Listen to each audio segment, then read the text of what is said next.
सारे student class में थे। कोई अपने दोस्तों से बैठकर बात कर रहा था, तो कोई दीवार को टेक लगाकर खड़ा था, तो कोई कुर्सी पर एक पैर रखकर खड़ा था। यानी सब कुछ अस्त व्यस्त था।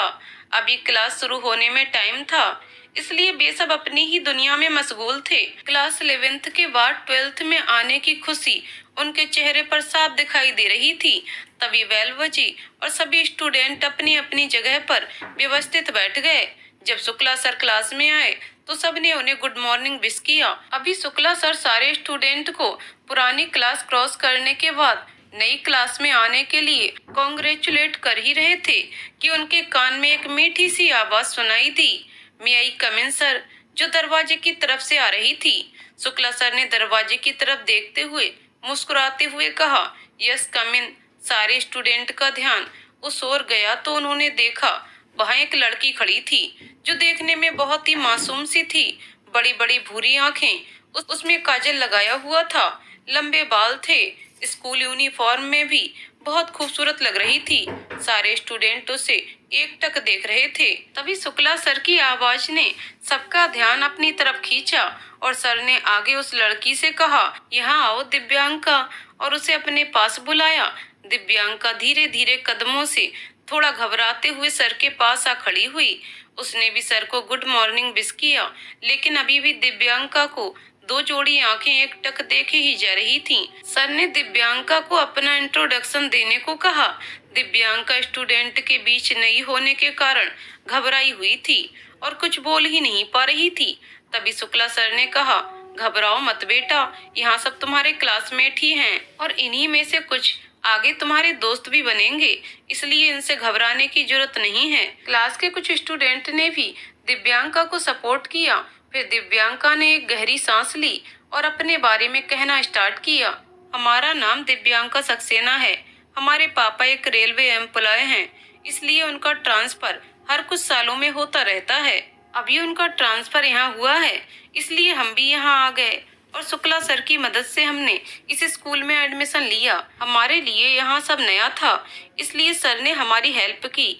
उसके लिए हम सर को जितनी बार भी थैंक यू कहें कम है। शुक्ला सर, इसकी कोई जरूरत नहीं है बेटा। तुम्हारे पापा और मैं कॉलेज में एक साथ थे। उन्होंने जब तुम्हारे एडमिशन की बात कही तो मुझे लगा कि क्यों ना तुम्हें अपने स्कूल में ही बुला लिया जाए, और तुम्हारे पापा को भी ये सही लगा, इसलिए तुम यहाँ हो। और अगर तुम्हारी जगह कोई और भी होता तो मैं यही करता। जैसे हर स्टूडेंट को एक अच्छे स्कूल की जरूरत होती है, उसी प्रकार एक स्कूल को भी अच्छे स्टूडेंट की जरूरत होती है, और तुम वो हो। अब जाओ, जाकर बैठो। दिव्यांका जाकर एक सीट पर बैठ गई। उसके बाजू में आराध्या बैठी थी और उसके पीछे की सीट पर अभिनव और अश्वनी थे। सर ने पढ़ाना शुरू कर दिया था। दिव्यांका के साथ सबका ध्यान अब लेक्चर पर था, लेकिन अभिनव का ध्यान अब भी दिव्यांका पर ही टिका था। थोड़ी देर बाद शुक्ला सर की क्लास खत्म हुई। स्टूडेंट्स को पता चला कि नेक्स्ट क्लास जिस टीचर की थी वो आज आए ही नहीं हैं, इसलिए वो सब फ्री थे। इसलिए सारे स्टूडेंट शुरू हो गए। फिर से बात करने के लिए आराध्या ने दिव्यांका की तरफ हाथ बढ़ाते हुए कहा, हाय, मैं आराध्या शर्मा। दिव्यांका ने भी उसका हाथ थामते हुए कहा, हम दिव्यांका सक्सेना। जब दिव्यांका ने हम कहा तो आराध्या ने उसके आसपास देखा तो दिव्यांका ने उससे आश्चर्य से पूछा, आप क्या देख रही हो? आराध्या, आपने हम कहा ना तो देख रही थी, और कितने लोग हैं? दिव्यांका हंसते हुए बोली, हम एक ही हैं, पर हमारी आदत है कि मैं को हम बोलते हैं। आराध्या हंस दी और बोली, ठीक है। उन्हें बात करते देख पीछे बैठे अभिनव और अश्वनी भी मुस्कुरा रहे थे। तभी आराध्या का ध्यान पीछे बैठे अभिनव और अश्वनी पर गया। उसने अभिनव का इंट्रोडक्शन करवाते हुए दिव्यांका से कहा, इससे मिलो, ये है मेरा दोस्त अभिनव खुराना। और फिर अश्वनी की तरफ देखकर थोड़ा मुंह बनाते हुए कहा, और ये अश्वनी चौहान। उसे ऐसे मुंह बनाकर इंट्रोड्यूस करवाते देखकर जहां अश्वनी को गुस्सा आ रहा था, वहीं दिव्यांका और अभिनव को हंसी। फिर आराध्या बोली, मैं और अभी क्लास 5th से दोस्त हैं, और पता है अभी हर साल क्लास में फर्स्ट आता है। बहुत इंटेलिजेंट है ये शुरू से ही। आराध्या की बात बीच में ही काट अभिनव ने दिव्यांका की तरफ हाथ बढ़ाते हुए कहा, अरु ने मेरी कुछ ज्यादा ही तारीफ कर दी। मैं तो बस अपनी मेहनत करता हूँ, बाकी तो अपने आप ही हो जाता है। अभिनव की बात सुन दिव्यांका मुस्कुरा दी और अभिनव से हाथ मिलाया। फिर दिव्यांका ने आराध्या से अश्वनी की तरफ इशारा करते हुए कहा, और ये? आराध्या ने मुंह बनाते हुए कहा, इसके बारे में बताने लायक कुछ नहीं है। तभी अश्वनी तपाक से बोला, तुम्हारे हिसाब से बताने लायक कुछ हो या ना हो, पर फिर भी मैं बताऊंगा। और दिव्यांका की तरफ हाथ बढ़ाते हुए कहा, नाम तो आप जान ही गई हैं मेरा, अश्वनी चौहान। मैं और अभी लंगोटिया यार हैं। और हंसने लगा और फिर अपनी हंसी को कंट्रोल करते हुए आगे बोला, मतलब बचपन के दोस्त हैं। इसके पापा और मेरे पापा भी दोस्त हैं। पहले तो वो बिजनेस के सिलसिले में एक दूसरे से मिले थे, फिर उनकी दोस्ती गहरी होती चली गई और फिर उसके बाद हमारी इस दुनिया में एंट्री हुई। और जब हम थोड़ा बड़े हुए तब से हमारी दोस्ती चल रही है। फिर 5th क्लास में ये अरु आ गई और फिर हम तीनों दोस्त बन गए और फिर हम तीनों का ये कूल ग्रुप। दिव्यांका ने उससे भी मुस्कुराते हुए हाथ मिलाया। अश्वनी ने आगे कहा, मैं अभी की तरह ब्रिलियंट स्टूडेंट तो नहीं हूँ, एक एवरेज स्टूडेंट हूँ। दिव्यांका, हर इंसान एक दूसरे से अलग होता है और खास भी किसी में कोई टैलेंट होता है तो किसी में कुछ। अश्वनी उसकी बात सुनकर मुस्कुरा दिया। फिर दिव्यांका ने आराध्या की तरफ देखते हुए, आप नहीं बताएंगी अपने बारे में? आराध्या ने दिव्यांका से मुस्कुराते हुए कहा, बताऊंगी, लेकिन एक शर्त पर। दिव्यांका, कैसी शर्त? आराध्या, आज से नहीं, अभी से तुम हम तीनों को आप नहीं तुम कहकर बुलाओगी। अब हम फ्रेंड हैं ना? आराध्या के मुंह से फ्रेंड सुनकर दिव्यांका उसे देखे जा रही थी। आराध्या, तुम्हें हमारा फ्रेंड बनने में कोई ऐतराज है क्या? दिव्यांका, नहीं तो ऐसी कोई बात नहीं है। ठीक है, हमें आपकी, सॉरी, तुम्हारी बात मंजूर है। आराध्या, हम गुड। फिर आराध्या ने कहना शुरू किया, मेरा पूरा नाम है आराध्या शर्मा, सब मुझे प्यार से अरु बुलाते हैं। मेरे पापा बैंक में जॉब करते हैं। पढ़ाई लिखाई में मेरा ज्यादा मन नहीं लगता। सिंगिंग का मुझे बहुत शौक है, इसलिए शाम को सिंगिंग क्लास जाती हूँ। अभी के लिए इतना ठीक है, बाकी का धीरे धीरे पता चल ही जाएगा तुम्हें। आराध्या, हम सबके बारे में तो जान लिया, अब अपने बारे में कुछ बताओ। दिव्यांका, अभी सर के सामने तो बताया सब, उसके अलावा तुमको जो जानना है पूछ लो, हम बता देंगे। आराध्या, तुम्हारे कितने परसेंट थे 11th में? दिव्यांका, 97%। आराध्या, वाह यार, तुम तो बिल्कुल अभी के जैसी हो पढ़ने में। तब तो तुम दोनों के बीच कंपटीशन चला करेगा। दिव्यांका, हम यहाँ कोई कंपटीशन नहीं करने आए हैं, हम बस सबके दोस्त बनकर रहना चाहते हैं। और फिर उसने अभी की तरफ देखा, जो कि उसे देखकर मुस्कुरा रहा था, और उसने हाँ में अपना सिर हिलाया, जैसे कहना चाह रहा हो ऐसा ही होगा। अश्वनी ने अचानक कहा, अरे सुनो, देखो, यहाँ हम सबका एक निक नेम है, आंसू, अरु और अभी। क्यों ना दिव्यांका को भी एक निक नाम दें, तो कैसा रहेगा? अरु, आइडिया तो अच्छा है, लेकिन क्या? अभी कहीं खोया हुआ बोला। दिव्या, तीनों अभी की ओर देखने लगे तो अभी थोड़ा घबरा कर बोला, दिव्या कैसे रहेगा? आंसू, बहुत अच्छा है। दिव्यांका, ठीक है ना? दिव्यांका ने कहा, जैसे आप सभी को ठीक लगे, हमें कोई दिक्कत नहीं। सभी ने एक साथ कहा, आप? तो दिव्या बोली, सॉरी तुम सबको, अब ठीक है? सबने कहा, हाँ अब ठीक है। बात करते करते बहुत टाइम हो गया था, अब कोई क्लास नहीं थी, इसलिए सारे स्टूडेंट घर चले गए। आज चारों की दोस्ती की शुरुआत हो चुकी थी। 3 नए दोस्त पाकर दिव्या आज बहुत खुश थी। दिव्या जब घर पहुंची तो उसकी मम्मी ने उससे पूछा, बेटा कैसा रहा आज स्कूल में पहला दिन? दिव्या ने कहा, बहुत अच्छा मम्मी, और कपड़े चेंज करने और मुंह हाथ धोने अपने रूम में चली गई। शाम को जब दिव्या के पापा ऑफिस से आए तो उसने आज पूरे दिन का हाल अपने पापा को कह सुनाया। दिव्यांका अपने पापा के बहुत ही करीब थी, उनसे कभी भी कुछ नहीं छिपाती थी। वो उसके पापा कम और दोस्त ज्यादा थे। कभी कभी उसकी मम्मी उसके पापा से कहती, कुछ ज्यादा ही सह नहीं देते आप दिव्यू को? तो उसके पापा हमेशा उनसे यही कहते, एक ही तो बेटी है, उससे प्यार नहीं करूंगा तो फिर किससे प्यार करूंगा? रात में दिव्या अपने कमरे में गई और बेड पर लेटकर आज पूरे दिन को याद करके मुस्कुराते हुए सो गई।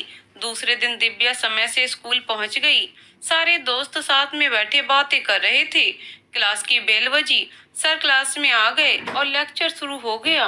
एक के बाद एक लेक्चर हुए और उसके बाद लंच ब्रेक हुआ। तीनों दोस्त लंच के लिए कैंटीन जाने लगे। तभी दिव्या ने कहा, कैंटीन क्यों जाना, हम टिफिन लेकर आए हैं, आज उसी से लंच करेंगे। दिव्या का टिफिन देखकर अरु बोली, वो क्या है ना, हम थोड़े भुक्कड़ किस्म के लोग हैं, इतने से हमारा कुछ नहीं होने वाला। एक काम करते हैं, इसे भी साथ लेकर कैंटीन चलते हैं, वहाँ कुछ और भी ऑर्डर कर लेंगे। दिव्या ने ठीक है कहा और चारों कैंटीन की ओर चले गए। कैंटीन पहुंचकर उन्होंने कुछ सैंडविच ऑर्डर किए और दिव्या का लाया हुआ टिफिन खोला। जैसे ही टिफिन खुला, खाने की खुशबू पूरे कैंटीन में फैल गई। सबने खाना स्टार्ट किया। तब तक उनका ऑर्डर भी उनके सामने आ गया। सबने लंच किया।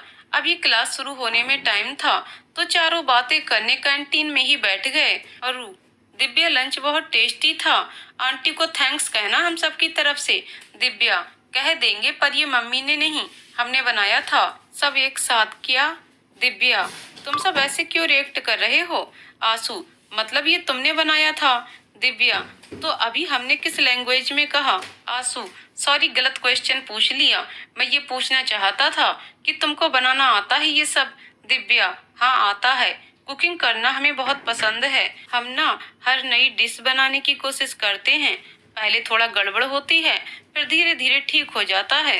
अभी ये तो बहुत अच्छी बात है, तुम नई नई डिश ट्राई करना और हम तीनों मिलकर उसे खाएंगे। अरु, हाँ हाँ क्यों नहीं, भुक्कड़ों की सेना के लीडर। अब चलो, नेक्स्ट क्लास है थोड़ी देर में। अभी ने मुंह बना लिया और उसका ऐसा मुंह देखकर तीनों को हंसी आ गई। तीनों को हंसता हुआ देखकर अभी की नजर दिव्या पर ही टिक गई। वो हंसते हुए बहुत ही प्यारी लग रही थी।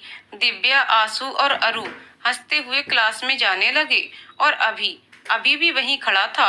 आंसू की आवाज से उसका ध्यान आंसू की ओर गया, जो उसे साथ चलने के लिए बोल रहा था। चारों क्लास में चले गए। सारी क्लास खत्म होने के बाद सब अपने अपने घर जाने के लिए निकल गए, लेकिन दिव्या वहीं खड़े होकर ऑटो का इंतजार कर रही थी।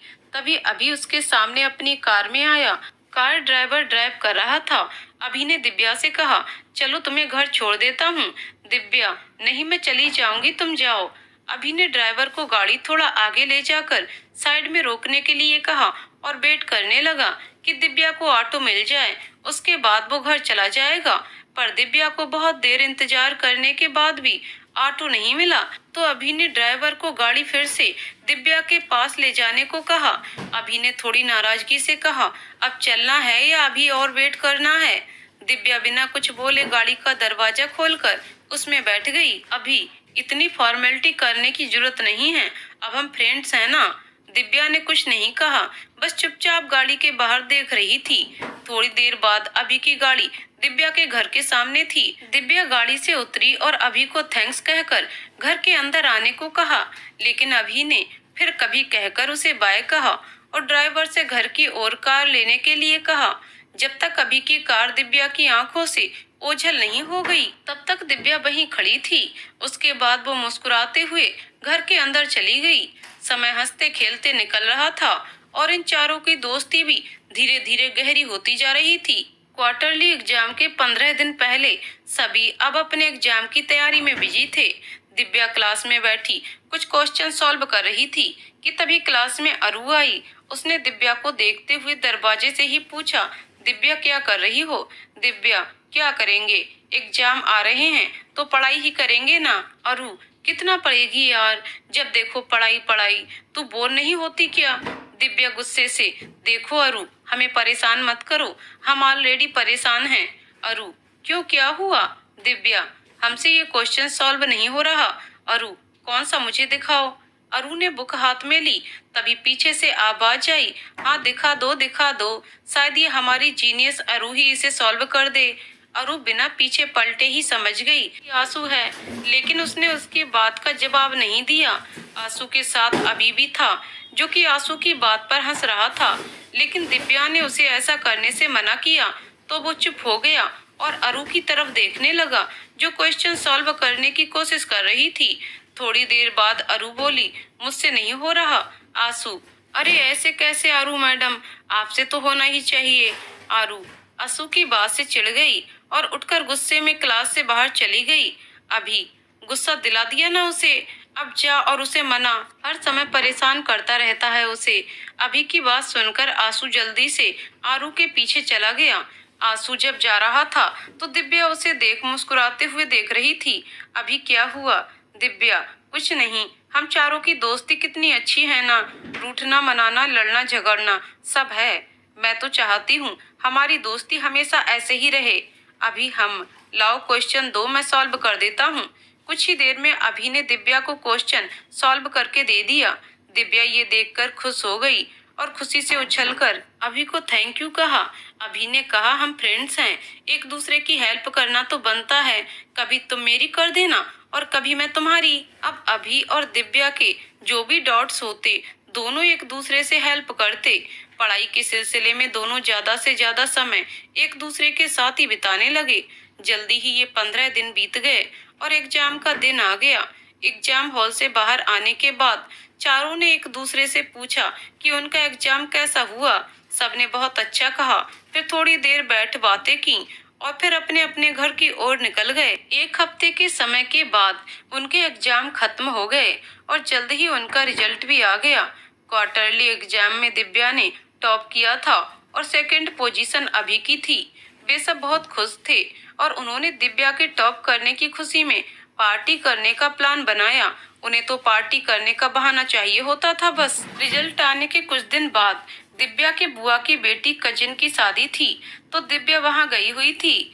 अभी आरू आंसू रेगुलर क्लास अटेंड करते, लेकिन अभी को स्कूल में कुछ सूना सूना सा लगता। पढ़ाई में उसका पहले की तरह मन नहीं लग रहा था। वो थोड़ा चिड़ा चिड़ा सा हो गया था और उदास भी रहने लगा, जिसे आंसू नोटिस कर रहा था। एक दिन उसने अभी से पूछा, ऐसे उदास और खोया खोया सा क्यों रहता है? अभी पता नहीं यार, आजकल कुछ भी अच्छा नहीं लगता, ना घर में ना यहाँ।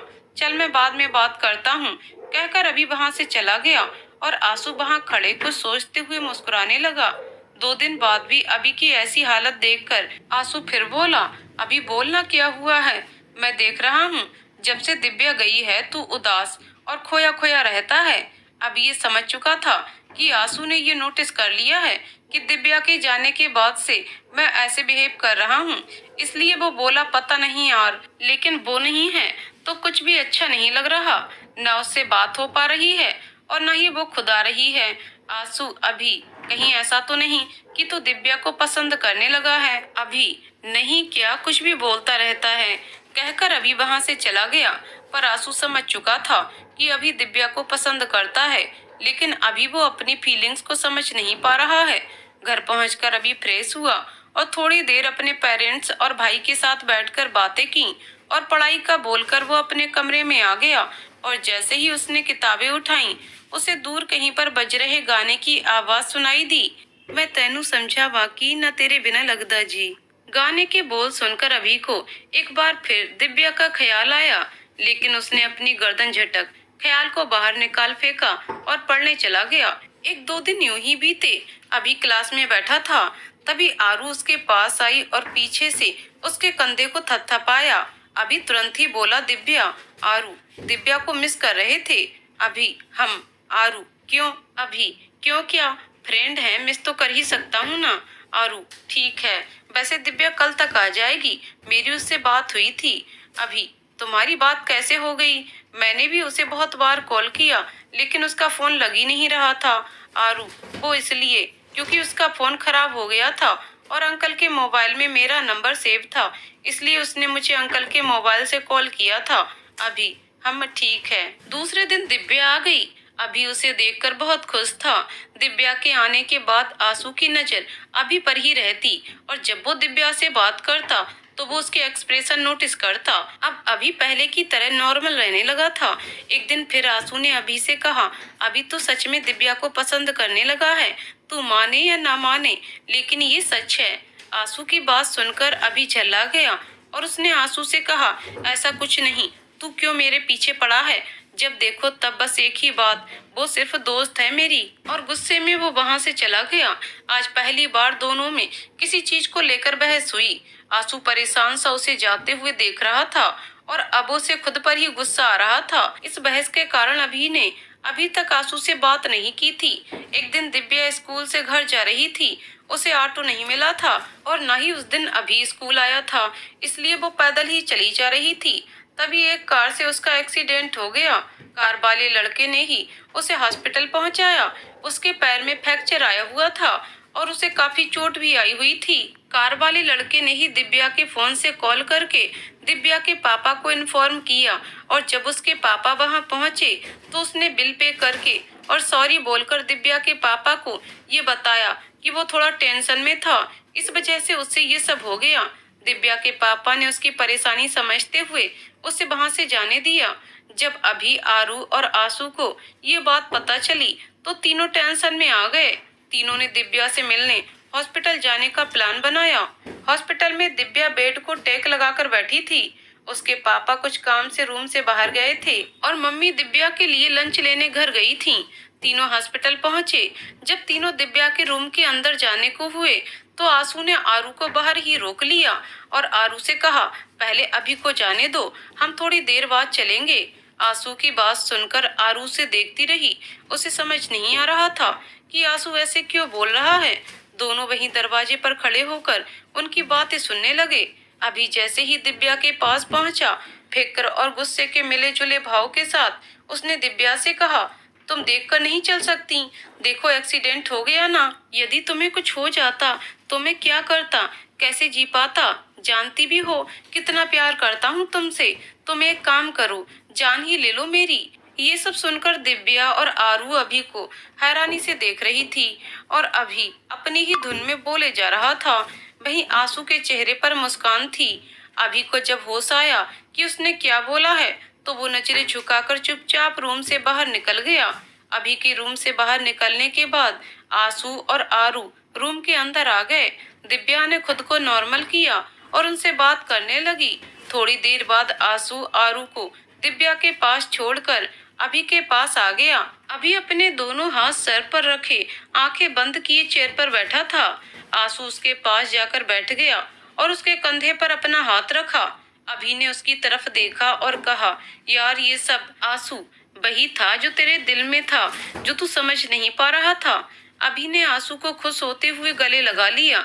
अभी सॉरी, उस दिन तेरे साथ ऐसे बिहेव किया। आंसू इट्स ओके, भाई है तू मेरा। अभी कुछ देर बाद आरू उन दोनों के पास आई और उनसे कहा, चलें? अभी मैं थोड़ी देर बाद जाऊंगा, जब अंकल आ जाएंगे उसके बाद तुम दोनों जाओ। आरू और आंसू वहां से चले गए। रास्ते में आरू ने आंसू से पूछा, तुम जानते थे कि आंसू कि अभी दिव्या को पसंद करता है? आरू, हम। आंसू, कुछ कुछ समझ तो आ रहा था और मैंने ये बात अभी से भी कही थी, लेकिन वो मानने के लिए तैयार ही नहीं था और आज दिव्या को खोने के डर से उसके दिल की बात जुबां पर आ गई। आरू, तुम्हें नहीं लगता अभी इन सब के लिए हम बहुत छोटे हैं? अभी प्यार प्यार होता है मैडम, ये कब कहाँ किससे हो जाए पता ही नहीं चलता। आरू, तुम्हें बड़ा पता है, कहकर आरू ने अपना मुंह बना दिया। आंसू, बड़ा का तो पता नहीं, लेकिन हाँ कुछ कुछ जरूर पता है। आंसू आरू को घर छोड़कर अपने घर चला गया। 3 दिन हॉस्पिटल रहने के बाद दिव्या का डिस्चार्ज हो गया था और वो घर आ गई थी, लेकिन अभी स्कूल नहीं जा सकती थी, इसलिए आंसू और आरू उससे मिलने आ जाते थे। अभी अब बहुत कम उससे मिलता या बात करता था, लेकिन जब भी वो उससे बात करता दिव्या असहज हो जाती। कुछ दिन बाद पता चला कि जल्द ही हाफ ईयरली एग्जाम होने वाले हैं। दिव्या थोड़ी परेशान हो गई। अभी उसका प्लास्टर भी नहीं निकला था और पढ़ाई का भी बहुत लॉस हो चुका था, जिसे उसे एग्जाम के पहले कवर करना था। जब आरू दिव्या से मिलने आई तो दिव्या ने अपनी परेशानी शेयर की। आरू ने उससे कहा, तू अभी की मदद क्यों नहीं लेती? हम सब में वही है जो इस वक्त तेरी हेल्प कर सकता है। मेरा और आंसू का तो पता है कि हम स्टडी में कैसे हैं। दिव्या, पर वो आरू, पर कुछ नहीं, मैं अंकल और अभी से बात करूंगी। मुझे पूरा भरोसा है कि वो दोनों मान जाएंगे। जब दोनों बात कर रही थीं, तभी मिस्टर सक्सेना वहां आ गए तो आरू बोली, अंकल यदि अभी यहाँ आकर दिव्या को स्टडी में हेल्प करे तो आपको कोई प्रॉब्लम तो नहीं? मिस्टर सक्सेना, नहीं बेटा, मुझे कोई प्रॉब्लम नहीं। इससे अच्छी बात तो हो ही नहीं सकती यदि अभी दिव्या की हेल्प कर दे तो। नेक्स्ट डे जब आरू ने अभी से इस बारे में बात की तो उसे थोड़ा बुरा लगा कि ये बात दिव्या ने उसे खुद क्यों नहीं कही। यदि वो खुद कहती तो क्या मैं उसे मना कर देता। उसे बुरा तो लगा था, लेकिन उसने ये बात आरू के सामने जाहिर नहीं होने दी और उसने आरू से हाँ बोल दिया। नेक्स्ट डे अभी दिव्या को पढ़ाने उसके घर गया, लेकिन वो दिव्या से थोड़ा नाराज था। दिव्या, अभी क्या हुआ? अभी गुस्से से? तुम्हें क्या लगता है यदि तुम मुझे अपनी हेल्प के लिए पूछती तो मैं मना कर देता? दिव्या, ऐसी बात नहीं है अभी। वो आरू, अभी देख रहा हूँ मुझसे बात करने के लिए अब आरू की जरूरत पड़ने लगी है। खैर छोड़ो। इतना बोलकर अभी दिव्या को पढ़ाने लगा, लेकिन दिव्या का ध्यान बार बार अभी के फेस की ओर ही जा रहा था। तो अभी बिना दिव्या की ओर देखे बोला, यहाँ ध्यान दो, मेरे चेहरे पर कुछ नहीं लिखा। दिव्या ने अपना ध्यान अभी से हटाकर किताब में लगा दिया। दिन यूं ही बीतने लगे। अभी के पढ़ाने और उसके दिल की बात जानने के बाद दिव्या को भी उसके लिए अब कुछ महसूस होने लगा था। दिव्या ने अभी के हेल्प से एग्जाम के पहले अपना छूटा हुआ पोर्शन कवर कर लिया था और अब वो एग्जाम देने के लिए तैयार थी। 3 दिन बाद से एग्जाम शुरू हो गए, लेकिन दिव्या का प्लास्टर अभी नहीं हटा था। इसलिए दिव्या के पापा उसे एग्जाम के लिए स्कूल छोड़ने जाते और एग्जाम के बाद अभी ड्राइवर से कहकर कार से उसे घर ड्रॉप करवा देता। 1 हफ्ते बाद एग्जाम खत्म हो गए। कुछ दिन बाद रिजल्ट भी डिक्लेयर हो गया। इस बार अभी क्लास में फर्स्ट था और सेकंड पोजीशन दिव्या की थी। तक दिव्या का प्लास्टर भी उतर चुका था और अब वो पहले से काफी ठीक थी। एक दिन चारों दोस्त स्कूल की सीढ़ियों पर बैठे बात कर रहे थे। तभी आंसू बोला, यार बहुत तेज भूख लगी है, चलो कैंटीन चलते हैं। दिव्या ने कहा, हमारा कुछ भी खाने का मन नहीं है, तुम सब जाओ, हम यहीं बैठे हैं। अभी मेरा भी मन नहीं है, तुम दोनों चले जाओ। आंसू, आरू तू चल रही है ना मेरे साथ? आरू, नहीं तू अकेला ही चला जा। आंसू अभी और दिव्या को कुछ देर अकेले छोड़ना चाहता था, इसलिए वो जबरदस्ती आरू को अपने साथ ले गया। उन दोनों के जाते ही दिव्या थोड़ी असहज हो गई। जब अभी ने देखा तो दिव्या से कहा, उस दिन के बाद से देख रहा हूँ हम दोनों जब भी अकेले होते हैं तुम कंफर्टेबल नहीं होती हो। फिर उसने दिव्या के हाथों को अपने हाथों में लेकर कहा, उस दिन मैंने जो कुछ भी तुमसे कहा सब सच था और जब मैं तुम्हारे घर पढ़ाने आता था तो मैंने ये महसूस किया कि शायद तुम भी मुझे पसंद करने लगी हो, लेकिन तुम मुझसे अपने दिल की बात कह नहीं रही हो। पर मैं भी थोड़ा जिद्दी हूँ, तुम्हारे मुंह से तुम्हारे दिल की बात बुलवा कर ही रहूंगा। दिव्या, जैसा तुम सोच रहे हो वैसा कुछ भी नहीं है अभी। इतना कहकर दिव्या क्लास में चली गई। अभी भी उसके पीछे क्लास में चला गया और थोड़ी देर बाद आरू और आंसू भी क्लास में आ गए। सबने क्लासेस अटेंड की और फिर सब अपने अपने घर की ओर चले गए। कुछ दिन अभी और दिव्या के बीच कोई बात नहीं हुई। 2 दिन से अभी क्लासेस अटेंड नहीं कर रहा था। पहले तो दिव्या ने इस बात को इग्नोर किया, फिर उसने आंसू से पूछा, अभी क्लास क्यों नहीं अटेंड कर रहा है? आंसू, पता नहीं, मेरी उससे बात नहीं हुई है, आज उसके घर जाकर देखूंगा क्या बात है। दिव्या, ठीक है, मुझे भी कॉल करके बताना आखिर क्या बात है। आंसू ने उसकी फिक्र देखते हुए उसे हाँ कहा। जब आंसू अभी के घर गया तो उसे पता चला कि अभी हॉस्पिटल में है। आंसू हॉस्पिटल पहुंचा तो अभी उसे अभी एक रूम के बाहर खड़ा दिखाई दिया। आंसू, क्या हुआ तू यहाँ? अभी ने उसके वहाँ होने का कारण बताया। दिव्या आंसू के कॉल का वेट कर रही थी। जब आंसू का कॉल नहीं आया तो दिव्या ने उसे कॉल किया। आंसू के कॉल रिसीव करते ही दिव्या ने पूछा, कहाँ हो? आंसू, सिटी हॉस्पिटल अभी के साथ। दिव्या, क्यों, क्या हुआ? वो ठीक तो है ना? घबराते हुए दिव्या ने पूछा। आंसू, हाँ वो अभी का। आंसू इतना ही बोल पाया था कि अभी ने उसके हाथ से फोन लेकर कट कर दिया और उसे स्विच ऑफ कर दिया। आंसू झल्लाते हुए, यार ये क्या किया? कम से कम उसे पूरी बात तो बताने देता। 2 दिन से वो कितनी परेशान है तेरे लिए, ना तो तू उसका फोन उठा रहा है और ना मुझे कुछ बताने दिया। अभी बहुत फिक्र है तुझे उसकी। आंसू, क्यों नहीं होगी, फ्रेंड है वो मेरी। अभी मुस्कुराते हुए, ओह, जितना बताना था तू बता चुका है। आंसू अभी के मुस्कुराने की वजह समझते हुए बोला, बहुत कमीना है तू। अभी जा अपनी फ्रेंड को बाहर जाकर ले आ। आंसू, तुझे कैसे पता वो आएगी? अभी बस पता है, तू जा और सुन, उसे कुछ मत बताना। ठीक है कहकर आंसू वहां से बाहर चला गया। जैसे ही दिव्या ने हॉस्पिटल के बारे में सुना, किसी अनहोनी के डर से उसकी दिल की धड़कनें तेज हो गईं। वह जिस हालत में थी, वैसे ही उसने अपना पर्स उठाया और टैक्सी लेकर हॉस्पिटल के लिए निकल गई। हॉस्पिटल पहुंचकर उसे हॉस्पिटल के गेट पर ही आंसू मिल गया। आंसू ने देखा दिव्या की आंखें लाल थीं, शायद वो रोई थी।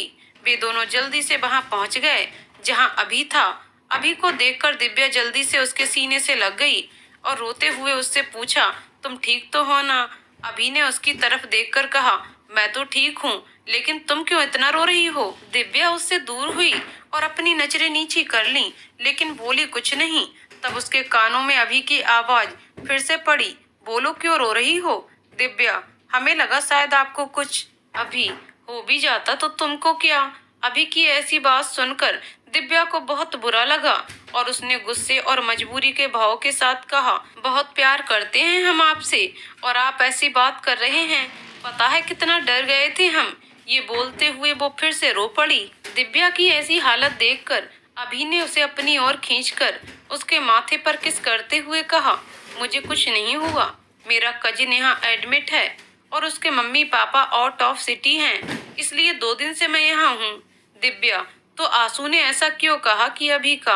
अभी, हाँ वो तुम्हें बताना चाहता था कि अभी का कजिन हॉस्पिटल में एडमिट है, लेकिन वो कुछ बोलता उससे पहले ही मैंने उसके हाथ से फोन लेकर कट करके उसे स्विच ऑफ कर दिया था।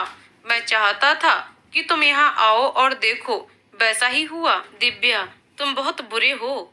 अभी, जैसा भी हूँ अब तुम्हारा हूँ। यदि मैं ऐसा नहीं करता तो तुम अपने दिल की बात मुझसे नहीं कहती, और मैंने तुमसे कहा था ना कि मैं तुमसे बुलवा कर ही रहूंगा। दिव्या उसे गुस्से में देख रही थी। अभी ने अपने कान पकड़ते हुए कहा, मानता हूँ तरीका सही नहीं था, लेकिन तुमने तो सुना ही होगा, प्यार और जंग में सब जायज है। दिव्या कुछ नहीं बोली और सर नीचे कर मुस्कुरा दी। दिव्या थोड़ी देर वहीं रुकी और अभी के कजिन से मिलने के बाद वो वहां से जाने लगी तो अभी से बोली, अब कॉल करूंगी तो रिसीव कर लेना। अभी बोला, जो हुक्म आपका। दिव्या ने ये सुना तो वो मुस्कुराते हुए वो वहां से चली गई। आंसू अभी के पास आया और उसे गले से लगाते हुए उससे बोला, मैं तेरे लिए बहुत खुश हूँ। अभी मुस्कुरा दिया। थोड़ी देर बाद आंसू भी वहां से चला गया। अभी के कजिन की तबीयत ठीक होने के बाद और उसका डिस्चार्ज होने के बाद अभी ने फिर से क्लास अटेंड करना स्टार्ट कर दिया। अब फाइनल एग्जाम होने वाले थे, सभी उसकी तैयारी में लगे थे। एग्जाम की प्रिपरेशन के लिए स्कूल की ओर से उन्हें ऑफ दिया गया था, इसलिए भी अपने अपने घर में सेल्फ स्टडी कर रहे थे। इसलिए वे चारों एक दूसरे से बहुत दिन से नहीं मिल पाए थे। एक दिन चारों ने बाहर मिलने का प्लान बनाया। उन्होंने मिलने के लिए एक रेस्टोरेंट को चुना। जब सब रेस्टोरेंट पहुंचे तो सब बहुत खुश थे, लेकिन अभी थोड़ा उदास था। दिव्या ने अभी को उदास देखकर उससे पूछा, अभी क्या हुआ? अभी ने तीनों की तरफ देखकर उदासी से कहा, पापा मुझे आगे की स्टडी के लिए अमेरिका भेज रहे हैं। आरू ने जैसे ही ये सुना खुशी से चहकते हुए बोली, ये तो बहुत अच्छी बात है, तुम उदास क्यों हो? अभी, मैं दिव्या को छोड़कर नहीं जाना चाहता। दिव्या ने उसके हाथ पर अपना हाथ रखकर उसे समझाते हुए कहा, अभी, हमारे लिए अभी पहले हमारी स्टडी और करियर इम्पोर्टेंट है, और मैं कहाँ भागी जा रही हूँ। मुझे भी तो मेरी स्टडी कंप्लीट करनी है। मैं इंतजार करूंगी ना तुम्हारा। दिव्या की ये कहते हुए आंखें नम थीं। अभी ने दिव्या के हाथ पर अपना दूसरा हाथ रखते हुए हम में जवाब दिया। डिनर करने के बाद सबने आइसक्रीम खाई और वहीं बैठकर थोड़ी देर बात करते रहे। उसके बाद सब अपने अपने घर चले गए। जल्दी ही एग्जाम का दिन भी आ गया। सभी ने एग्जाम दिए और 15 दिन में सबके एग्जाम खत्म हो गए। अभी रिजल्ट आने में टाइम था और अब सब फ्री थे और अभी को अमेरिका भी जाना था। इसलिए सबने डिसाइड किया कि जब तक अभी यहाँ है हम उसी के साथ रहेंगे। इसलिए सब मिलकर रोज कहीं ना कहीं घूमने जाने का प्लान बना लेते थे। इस कारण दिव्या और अभी भी ज्यादा से ज्यादा वक्त साथ रह पाते थे। फिर वह दिन भी आ गया जब रिजल्ट आना था। इस बार भी अभी ने टॉप किया था और दिव्या सेकंड पोजीशन पर थी। आरू और आंसू ने भी अच्छे मार्क्स स्कोर किए थे। चारों दोस्त बहुत खुश थे। अब अभी के अमेरिका जाने का समय आ गया था और आज उसकी अमेरिका की फ्लाइट थी। आंसू, आरू, दिव्या उसे एयरपोर्ट छोड़ने आए थे। फ्लाइट में अभी टाइम था, इसलिए चारों बातें कर रहे थे। अभी ने देखा दिव्या चुप चुप सी है, तो अभी ने उससे पूछा, दिव्या क्या हुआ? दिव्या ने ना में अपना सिर हिला दिया और अपना सर नीचे झुका दिया, क्योंकि उसकी आंखें नम थीं और वो अभी से ये छुपाना चाहती थी। लेकिन अभी दिव्या की आंखों में आई नमी को देख चुका था। उसने दिव्या से पूछा, तुम रो रही हो? ये पूछते ही अभी की आंखें भी नम हो गई थीं। दिव्या ने फिर ना में सिर हिलाया, लेकिन इस बार दिव्या के आंसू लुढ़क कर उसके गालों पर आ गए थे। अभी ने जब ये देखा तो उसने दिव्या को अपनी ओर खींचकर उसे अपने गले से लगा लिया। अभी के गले लगते ही दिव्या का रोना और तेज हो गया। दिव्या को ऐसे देखकर अभी के साथ आंसू और आरू की आंखें भी नम हो गईं। सबको ऐसे देखकर अभी दिव्या से बोला, तुम्हें एयरपोर्ट पर बाढ़ लानी है क्या? दिव्या उससे थोड़ा दूर हुई और अभी को देखने लगी। अभी ने आंसू और आरू की तरफ इशारा किया। दिव्या ने जब उस ओर देखा तो जल्दी से अपने आंसू पोंछे और हल्का सा मुस्कुरा दी। अभी ने देखा माहौल बहुत उदासी भरा हो गया, तो उसने कहा, यार मैं कॉल करूंगा ना, तुम सब ऐसी सड़ी हुई शक्ल के साथ मुझे यहाँ से भेजोगे? चलो स्माइल करो सब। अभी के ऐसा कहने पर सब जबरदस्ती मुस्कुराने लगे। अभी आंसू और आरू के पास आया और दिव्या की तरफ देखते हुए उन दोनों से कहा, इसका ख्याल रखना। आंसू और आरू ने हाँ में अपना सर हिला दिया। अभी आंसू और आरू के गले मिलकर दिव्या के पास आया और उसके माथे पर किसकर नम आंखों के साथ वहां से चला गया। दिव्या, आंसू और आरू अभी को जाता हुआ देखते रहे। जब वो आंखों से ओझल हो गया तो तीनों भी अपने अपने घर लौट आए। लगभग 3 साल बाद अभी के जाने के बाद आंसू, आरू और दिव्या ने एक ही कॉलेज में एडमिशन लिया था, ताकि वो तीनों साथ रह सकें। अब उन तीनों का कॉलेज खत्म हो चुका था। इन 3 सालों में अभी कभी दिव्या को तो कभी आंसू या आरू को कॉल कर लिया करता था, लेकिन कुछ महीनों से अभी की बात तीनों में से किसी से नहीं हुई थी।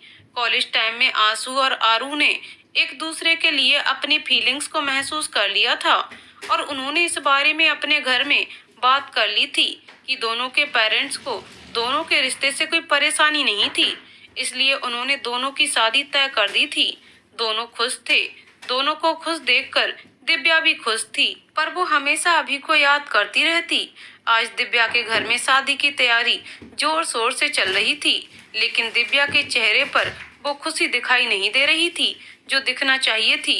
दिव्या शादी का जोड़ा पहने अपने कमरे में बैठी थी, तभी किसी के दरवाजे खोलने की आवाज आई। दिव्या ने नजर उठाकर दरवाजे की तरफ देखा तो वहां आरू थी। आरू दिव्या के पास आई और उससे पूछा, तू ठीक तो है ना? दिव्या ने बनावटी मुस्कान के साथ कहा, ठीक क्यों नहीं होंगे, हम बिल्कुल ठीक हैं और बहुत खुश भी हैं। आरू, लग तो नहीं रहा। दिव्या, हम खुश हैं आरू। हमें आदेश जी जैसा जीवन साथी जो मिलने जा रहा है, जो हमसे इतना प्यार करते हैं, और शादी उससे करना चाहिए ना जो आपसे प्यार करे। और जब हम भी वही करने जा रहे हैं, और रही बात हमारी, तो हम भी धीरे धीरे खुद को संभाल ही लेंगे। उस धोखेबाज इंसान को याद करके अब हम खुद को और तकलीफ नहीं देंगे। आरू, हम ठीक है। तुझे किसी चीज की जरूरत हो तो मुझे कॉल करना। मुझे थोड़ा सा काम है, वो मैं करके आती हूँ। दिव्या, हम ठीक है, तुम जाओ। आरू आंखों में आंसू लेकर दिव्या के कमरे से बाहर निकल गई। तभी आंसू की नजर आरू पर पड़ी तो उसने आरू से पूछा, जान क्या हुआ, तुम रो क्यों रही हो? आरू आंखों में आंसू लिए, हम दिव्या को सब सच सच क्यों नहीं बता देते? आंसू, आंसू, हम नहीं बता सकते आरू, अंकल ने मना किया है ना। एक तरीके से ये भी सही भी है, अभी अब आएगा भी या नहीं किसी को कुछ नहीं पता। आदेश भाई बहुत अच्छे इंसान हैं, वो हमारी दिव्या को खुश रखेंगे। दिव्या उनके साथ रहकर अभी को धीरे धीरे भूल जाएगी और अंकल उसके लिए जो सोचेंगे अच्छा ही सोचेंगे ना। आरू, शायद तुम सही कह रहे हो। दिव्या को मंडप में ले जाया गया। आदेश ने उसके गले में मंगलसूत्र और मांग में सिंदूर डाला। पंडित जी के मंत्रोच्चार के साथ शादी की सारी रस्में पूरी हो गईं। आदेश विदाई करवाकर दिव्या को अपने घर ले आया था। दिव्या अपने घर में बैठे इस सोच में डूबी थी कि उन कुछ महीनों में उसकी जिंदगी में कैसा मोड़ आया। कुछ महीने पहले दिव्या और आरू शॉपिंग के लिए मार्केट में थे। तभी वहाँ कुछ लड़कों ने उन्हें परेशान करना शुरू कर दिया। जब वे लड़के उन्हें परेशान कर रहे थे तो लोग वहाँ खड़े खड़े तमाशा देख रहे थे। आदेश भी मार्केट में गया हुआ था। जब उसने देखा कि लड़के दो लड़कियों को परेशान कर रहे हैं तो वो उनके पास पहुँच गया। आदेश, क्या हो रहा है यहाँ? लड़के, ऐ हीरो, निकल यहाँ से और जाकर अपना काम कर। आदेश, वही तो कर रहा हूँ। रक्षा करना मेरा काम है, चाहे वो देश की हो या फिर देशवासियों की, क्योंकि मैं एक आर्मी ऑफिसर हूँ, समझा? आदेश ने एक मुक्का उस लड़के के मुंह पर मारा। वो लड़का जमीन पर गिर पड़ा और उसकी नाक से खून निकलने लगा। ये देख उस लड़के के साथ आए दूसरे लड़के वहाँ से भाग निकले। आदर्श ने पुलिस को कॉल किया। जल्दी ही पुलिस वहाँ आ गई और उस लड़के को वहाँ से लेकर चली गई। दिव्या इन सब से बहुत घबरा गई थी। तो आदेश और आरू ने एक शॉपकीपर से चेयर लेकर दिव्या को उस पर बैठाया और उसे पानी दिया। दिव्या जब थोड़ी रिलैक्स हुई तो उसने और आरू ने आदेश को थैंक्स बोला और वहाँ से जाने लगी। तभी आदेश ने उससे कहा, यदि आप दोनों को ऐतराज ना हो, क्या मेरे साथ एक कप कॉफी पीना पसंद करेंगी? दिव्या और आरू ने एक दूसरे को देखा और आंखों ही आंखों में एक दूसरे को हाँ कहा। आरू, क्यों नहीं सर, आपने हेल्प की है हमारी। आदेश मल्होत्रा नाम है मेरा। आरू, हाँ तो आपका आदेश तो हमें मानना पड़ेगा ना। तीनों कॉफी पीने एक कॉफी शॉप में चले गए। बातों बातों में दिव्या और आरू को पता चला कि आदेश छुट्टियों में कुछ दिन पहले ही घर आया है और दोस्तों के साथ घूमने आया था। उसके दोस्त घर चले गए और उसे कुछ काम था, इसलिए वो अभी भी मार्केट में था। कॉफी पीने के बाद आदेश चला गया और दिव्या और आरू ऑटो करके घर निकल गईं। ऑटो में आरू ने दिव्या से कहा, सुन ना, 2 दिन बाद दीदू की फ्रेंड की शादी है, तू भी मेरे साथ चलेगी ना? दिव्या, मैं क्या करूँगी वहाँ जाकर, तुम चली जाना दीदू के साथ। आरू, प्लीज चलना, दीदू तो अपने फ्रेंड के साथ बिजी हो जाएगी, मैं अकेली क्या करूँगी वहाँ? और तुझे तो पता है पापा रात में दीदू को अकेले जाने नहीं देंगे, नहीं तो मैं भी अपना जाना कैंसिल कर देती। दिव्या, ठीक है, ज्यादा नाटक करने की जरूरत नहीं है, सिर्फ गले लगकर थैंक यू। दिव्या, ठीक है, ज्यादा चिपक मत। आरू ने पहले दिव्या को घर छोड़ा और फिर उसी ऑटो से अपने घर चली गई। आरू और दिव्या आरू की दी सोनम के साथ शादी में थे और दोनों चेयर पर बैठी थीं और सोनम अपनी फ्रेंड वैभवी दुल्हन के साथ थी। आरू, दिव्या चलना, कुछ खाते हैं। दिव्या, थोड़ी देर रुक जा, फिर चलते हैं। आरू, चलना यार, और उसे खींचकर अपने साथ ले गई।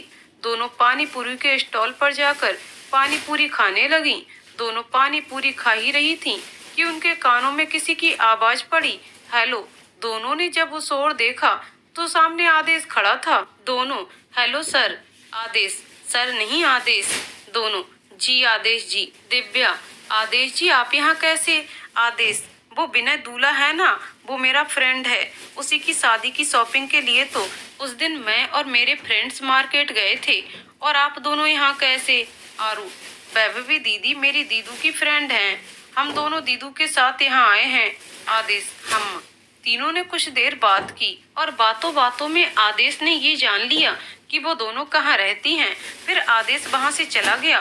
शादी की सारी रस्में होने तक सुबह हो चुकी थी। विदाई के बाद आरू, सोनम और दिव्या अपने अपने घर चले गए। अब आरू और दिव्या की मुलाकात आदेश से कहीं ना कहीं हो ही जाती थी। आदेश दिव्या को पसंद करने लगा था। आज संडे था। दिव्या के पापा प्रदीप आराम से बैठे गानों का आनंद ले रहे थे। दिव्या की मम्मी संध्या किचन में काम कर रही थी और दिव्या अभी अभी अपने रूम से तैयार होकर बाहर आई थी। तभी डोरबेल बजी। दिव्या तुरंत दरवाजे की ओर गई और दरवाजा खोला तो सामने आदेश और उसके मम्मी पापा को देखकर वो हैरान हुई। उसने उन्हें अंदर आने के लिए कहा। सब अंदर आकर सोफे पर बैठ गए। दिव्या ने प्रदीप जी को आदेश के बारे में बताया और फिर पानी लेने किचन में चली गई। आदेश के मम्मी पापा ने उनके वहाँ आने का कारण बताते हुए कहा, हम आदेश और दिव्या के रिश्ते की बात करने यहाँ आए हैं। हमारा आदेश आपकी दिव्या को पसंद करता है। प्रदीप जी को दिव्या के लिए आदेश देखते ही पसंद आ गया था और उनकी लगभग हाँ थी। फिर भी उन्होंने पहले दिव्या की मर्जी जानना जरूरी समझा और राजेंद्र जी आदेश के पापा से कहा, मैं दिव्या की मर्जी जाने बिना कोई फैसला नहीं ले सकता। आप हमें थोड़ा समय दीजिए। राजेंद्र जी ने हाँ में अपना सिर हिलाया। दोनों परिवारों ने कुछ देर बात की और चाय नाश्ता करने के बाद आदेश और उसके मम्मी पापा वहाँ से चले गए।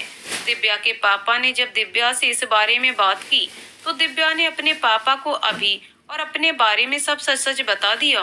प्रदीप जी ने दिव्या से कहा, यदि ऐसी बात है तो तुम अभी से बात करो और उसे कहो कि मैं उससे मिलना चाहता हूँ। जितनी जल्दी हो सके वो यहाँ आ जाए।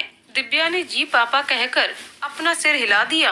दिव्या 4-5 दिन से लगातार अभी को कॉल कर रही थी, लेकिन अभी का कॉल लग नहीं रहा था।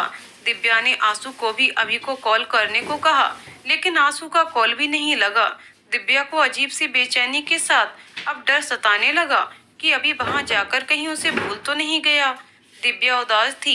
उसने अपने पापा को समझाने की बहुत कोशिश की, लेकिन उसके पापा जिद पकड़कर बैठे थे कि वो जल्द से जल्द अभी से मिलना चाहते हैं। बहुत कोशिश करने के बाद आंसू को कहीं से अभी के एक दोस्त जॉन का नंबर मिला। जॉन से बात करने के बाद आंसू ने दिव्या के पापा को जॉन से जो भी बात हुई वो सारी बात बता दी। दिव्या के पापा ने आंसू से कहा, दिव्या से मैं बात करूंगा और तुम मुझसे कुछ नहीं बोलोगे। तुम्हें तुम्हारी दोस्ती की कसम है। आंसू अब क्या करता, उसने अपना सिर हिलाकर हाँ कह दिया। प्रदीप जी ने दिव्या को अपने पास बुलाया और उससे कहा, आंसू की बात अभी से हो गई है। उसने कहा, वो अब तुमसे प्यार नहीं करता और अब वो वापस नहीं आ रहा है, क्योंकि वो अब वहाँ किसी और को पसंद करता है। ये सुनते ही दिव्या के पैरों तले से जमीन खिसक गई। वो वहीं बैठकर रोने लगी।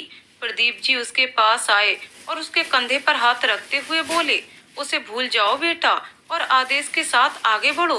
दिव्या अब क्या कर सकती थी। उसने रोते हुए ही हाँ में अपना सिर हिला दिया और वहाँ से चली गई। दिव्या के वहाँ से जाने के बाद आंसू ने कहा, अंकल ये आपने क्या किया? आपने दिव्या से ऐसे क्यों कहा? मिस्टर सक्सेना, दिव्या की भलाई के लिए बेटा, इस वक्त मुझे यही सही लगा। दिव्या ने आदेश को अपने और अभी के बारे में सब सच बता दिया। जब दिव्या ने आगे अभी के बारे में और कुछ बताना चाहा तो आदेश ने दिव्या को ये कहकर रोक दिया, वो आपका पास्ट है जो कि अब बीत चुका है। मुझे इसके बाद कुछ नहीं जानना, यहाँ तक कि उसका नाम भी नहीं। सच जानने के बाद भी आदेश दिव्या से शादी करने के लिए तैयार था। दिव्या और आदेश का रिश्ता तय हो गया। फिर भी दिव्या एक बार अभी से बात करना चाहती थी और उससे पूछना चाहती थी कि उसने उसके साथ ऐसा क्यों किया। दिव्या अभी को कॉल करती रही, लेकिन उसकी बात अभी से नहीं हो पाई। दरवाजे की आवाज से दिव्या वर्तमान में लौट आई। उसके सामने आदेश खड़ा था। अब दिव्या आदेश के साथ अपने जीवन के नए सफर की ओर चल पड़ी थी। शादी के कुछ दिन बाद आदेश ने प्रदीप जी और संध्या जी को अपने घर के पास शिफ्ट करवा दिया गया, ताकि दिव्या को उनसे दूर न रहना पड़े। और उसके जाने के बाद राजेंद्र जी और सुलेखा जी को भी सपोर्ट मिल जाए। कुछ दिन बाद आदेश की छुट्टियां खत्म हो गईं और अब उसके पास जाने का दिन आ गया था। आदेश पहले प्रदीप जी और संध्या जी से मिला, फिर अपने मम्मी पापा से मिला और फिर दिव्या से मिलने अपने रूम में आया। दिव्या आंखों में आंसू लिए बेड पर बैठी थी। जब दिव्या ने आदेश को देखा तो उठकर खड़ी हो गई। आदेश उसके पास आया, उसके आंसू पोंछे और उसे गले लगाते हुए कहा, एक आर्मी ऑफिसर की वाइफ को ऐसे रोना शोभा नहीं देता। दिव्या उसकी बात सुन मुस्कुरा दी, लेकिन आंख के आंसू फिर भी बह चले थे। आदेश ने उसे खुद से थोड़ा दूर किया और फिर उसके आंसू पोंछते हुए कहा, मम्मी पापा का ख्याल रखना और अपना भी। दिव्या ने अपना सर हाँ में हिलाया। सबसे मिलने के बाद आदेश चला गया। आदेश के जाने के बाद दिव्या की आदेश से कभी कभी फोन पर बात हो जाया करती थी। राजेंद्र जी ऑफिस से घर आए तो उनके साथ उनके फ्रेंड भी थे। उन्होंने सुलेखा जी को आवाज लगाई। सुलेखा जी घर पर नहीं थीं। दिव्या बालकनी में बैठी कुछ सोच रही थी। मिस्टर मल्होत्रा की आवाज सुनते ही दिव्या अपनी सोच से बाहर आई और उनके सामने आ खड़ी हुई और राजेंद्र जी से बोली, पापा मम्मी तो है नहीं। राजेंद्र जी, कहाँ गई है बेटा? दिव्या, वो अपनी फ्रेंड के साथ कहीं गई हैं, बोल रही थीं जल्दी ही आ जाएंगी। राजेंद्र जी, ठीक है। दिव्या का ध्यान मल्होत्रा जी के साथ आए उनके फ्रेंड पर गया तो उसने उनसे पूछा, पापा ये कौन है? मिस्टर मल्होत्रा, बेटा ये मेरा दोस्त है ब्रजेश खुराना, हमारे बाजू वाला बंगला इनका ही है। कुछ काम से ये आउट ऑफ कंट्री गया था, इस वजह से तुम्हारी और आदेश की शादी में नहीं आ पाया था, आज ही वापस लौटा है। इनका भी हमारी तरह बिजनेस है। दिव्या ने ब्रजेश जी के पैर छू आशीर्वाद लिया और उन दोनों के लिए नाश्ता लेने चली गई। ब्रजेश जी, बिटिया तो बहुत सुंदर और संस्कारी है। राजेंद्र जी, ध्यान भी बहुत रखती है मेरा और सुलेखा जी का। एक बेटी की कमी थी जो दिव्या के आने से पूरी हो गई। सच में बहुत प्यारी है। दोनों बात कर रहे थे, तब तक दिव्या चाय नाश्ता लेकर आ गई। दोनों ने नाश्ता किया और दिव्या को उसकी शादी का गिफ्ट देकर ब्रजेश जी अपने घर चले गए। दिव्या के पास घर में करने के लिए ज्यादा कुछ होता नहीं था, इसलिए वो घर में बैठे बैठे बोर हो जाती थी। तो उसने सुलेखा जी से कहा, मम्मी क्या मैं जॉब कर सकती हूँ? सुलेखा जी, जॉब क्यों करना बेटा, हमारा बिजनेस है, तुम वो ज्वाइन कर सकती हो। दिव्या खुशी से, सच? पापा परमिशन देंगे? सुलेखा जी, मैं उनसे बात कर लूंगी, तुम परेशान मत हो।